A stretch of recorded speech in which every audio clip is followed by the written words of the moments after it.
তিনটে আমি অডিও শোনাবো, কি ভয়ঙ্কর দেখুন। এই মুহূর্ত থেকে, যে মুহূর্তে অডিওটা শোনাচ্ছি ঠিক সেই মুহূর্ত থেকে কোথাও ষড়যন্ত্র তৈরি করা হয়েছিল।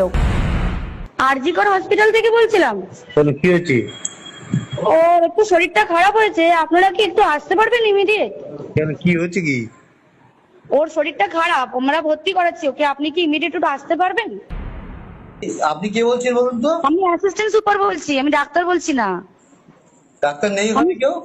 আমি সুপারিনটেন্ডেন্ট কথা বলছি। হ্যালো, হ্যাঁ ঠিক আছে। হ্যাঁ আমি অ্যাসিস্ট্যান্ট সুপারিনটেন্ডেন্ট কথা বলছি। আপনার মেয়েকে আমরা এমার্জেন্সিতে নিয়ে এসেছি, আপনারা আসুন, এসে যোগাযোগ করুন। ও কি হয়েছিল কি? ও তো ডিউটিতে ছিল। আপনারা জলদি চলে আসুন, যতটা তাড়াতাড়ি পারবেন। সুপার বলছি। হ্যাঁ হ্যাঁ শুনুন, আপনাকে তখন বারবার বলছিলাম, ব্যাপারটা হচ্ছে যে আপনার মেয়ে উনি সুসাইড করেছেন হয়তো, বা